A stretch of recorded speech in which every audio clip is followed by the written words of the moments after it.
Hi there, it's Samantha, and welcome back to Wife Stewardship Podcast as we continue our verse-by-verse study through the book of Esther. Today, we arrive at one of the most dramatic chapters in the entire book. Everything God has been orchestrating behind the scenes now comes into full view.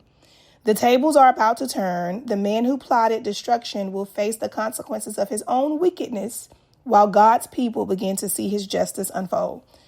This chapter reminds us of two powerful truths. What the enemy means for evil, God is able to turn for good, and vengeance belongs to the Lord. Throughout Scripture, we see that God is the righteous judge. He sees every injustice, every hidden motive, and every attack against his people. He does not ask us to seek revenge. He calls us to trust him while he works his perfect timing. Now let's briefly recap how we arrived at this moment. In chapter 1, Queen Vashti was removed, making room for God's greater plan. In chapter 2, Esther became queen and Mordecai saved the king's life by exposing an assassination plot, though he received no immediate reward. Then in chapter 3, Haman's pride led him to seek not only Mordecai's death, but the destruction of all the Jewish people. Then chapter 4, Mordecai challenged Esther to fulfill God's purpose, and after calling for 3 days of fasting, she courageously resolved to approach the king. Then in chapter 5, Esther wisely invited the king and Haman to 2 banquets while Haman built gallows to execute Mordecai. And then we arrived at chapter 6. God openly and completely reversed the situation.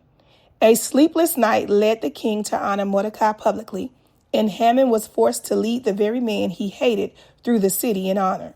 What looked like Haman's greatest victory became the beginning of his downfall.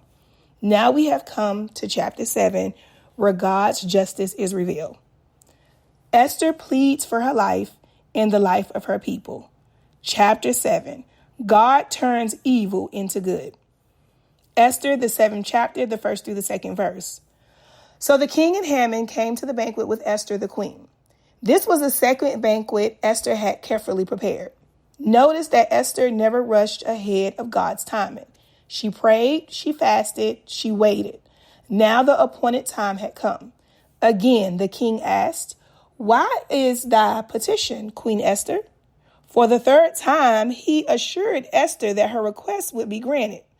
God had already prepared the king's heart long before Esther revealed her request. Sometimes we become discouraged because God hasn't answered immediately.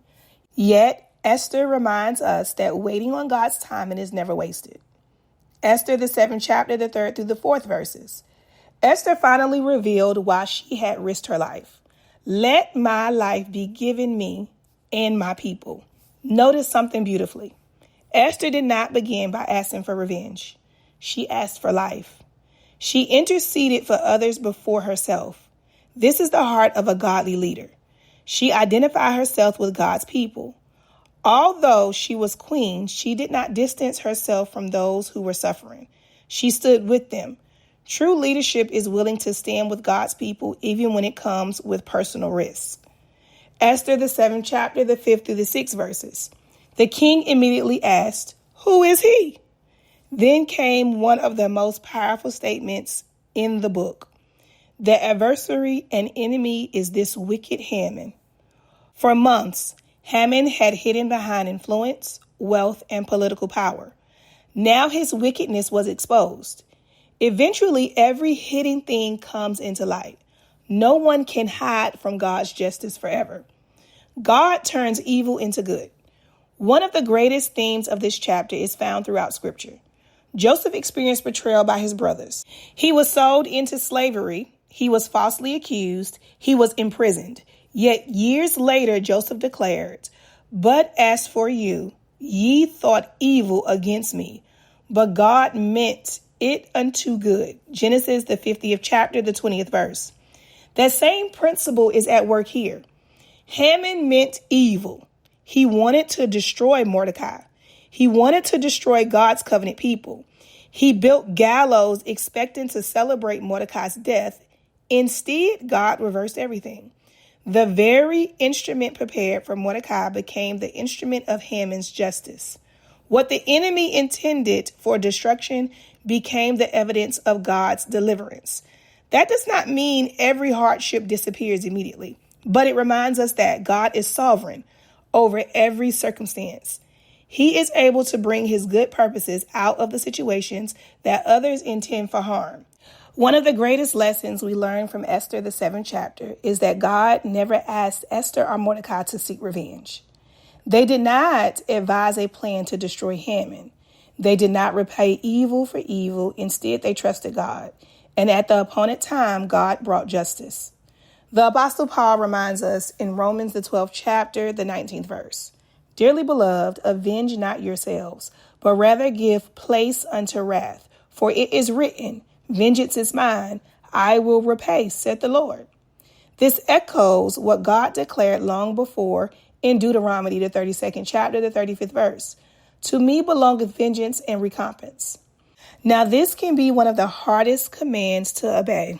When someone has hurt us, lied on us, betrayed us, rejected us, or tried to destroy what God has placed in our lives, our flesh naturally wants to defend itself. We want to make things right with our own hands. We want people to experience the pain they caused us. But God calls us to something higher. He calls us to trust him. I have personally experienced the hand of God working for my good in situations where I could have tried to defend myself.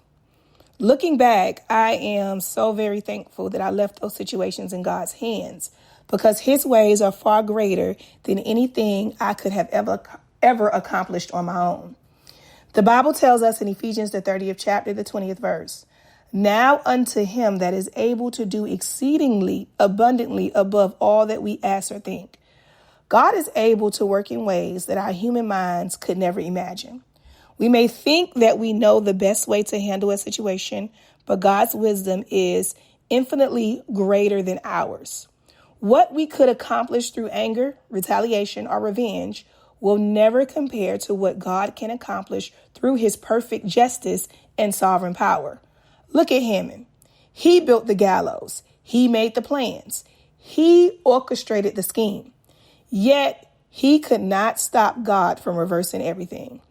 What Haman intended for evil became the very means of God's justice.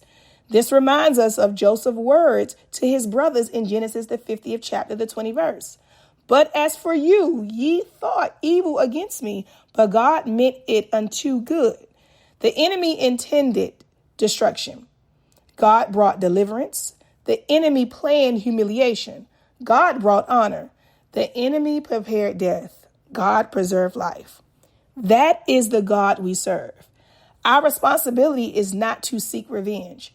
Our responsibility is to pray for those who hurt us, seek God's guidance, and ask him to help us forgive, even when our emotions tell us otherwise. Jesus taught us this in Matthew, the 5th chapter, the 44th verse. "Love your enemies. Bless them that curse you. Do good to them that hate you, and pray for them which despitefully use you and persecute you." Forgiveness does not mean pretending the hurt never happened. It means releasing the desire for personal revenge and trusting God to be the righteous judge. When we place our battles in God's hands, we free ourselves from the burden of carrying bitterness. We allow God to work in ways we never could. His justice is perfect. His timing is perfect. His plans are always greater than ours. So today, if someone has wronged you, don't allow bitterness to take root in your heart. Pray for them. Ask God to heal your heart. Choose forgiveness even when your feelings have not yet caught up with your decision. Then trust the Lord to handle what only he can handle. Leave vengeance to God, because no one can defend your life, your purpose, or your calling better than the one who gave them to you. Now, Esther, the 7th chapter, the 7th through the 8th verses. When Haman realized judgment had come, he pleaded with Esther for his life. The very man who showed no mercy now begged for mercy himself. The king returned and found Haman fallen near Esther. To the king, it appeared that Haman was now assaulting the queen. In one moment, Haman lost every ounce of influence he once possessed. The proud man who demanded honor now stood completely humiliated. Esther, the 7th chapter, the 9th to the 10th verse. Haman reminded the king about the gallows Haman had built for Mordecai. The king gave one simple command: hang him thereon. The gallows built for Mordecai became Haman's own place of judgment. The chapter closes with these words: then was the king's wrath pacified. God's justice had been carried out. The enemy plan had failed. The faithful servant was preserved. Now, Esther's 7th chapter teaches us powerful truths. God's timing is always perfect. God is able to expose hidden evil. What others intended for harm, God can use for his good purposes. We are called to trust God rather than to seek personal revenge, and God is the righteous judge who defends his people. Like Esther and Mordecai, we may face opposition, misunderstanding, or injustice. Yet, our confidence is not in our ability to retaliate, but in God's ability to act with perfect wisdom and justice. As we conclude today's study, remember that God sees every battle you face. He knows every injustice, every tear, and every attack against his people. Esther did not need to manipulate the outcome. Mordecai did not need to take revenge. God himself brought justice in his appointed time. If you are waiting for God to move in your situation, be encouraged by the words of Genesis, the 50th chapter, the 20th verse. But as for you, ye thought evil against me, but God meant it unto my good. The same God who turned Joseph's suffering into salvation and Haman's wicked plot into deliverance is still working today. Continue to trust him. Continue to walk in obedience. Leave vengeance in his hands, because no purpose of God can be overturned, and no plan of the enemy can ultimately prevail against his will. Thank you for joining me today in this episode. Until next time, remember this, that our God is faithful, our God is just, and he is always working, even when you cannot yet see the outcome.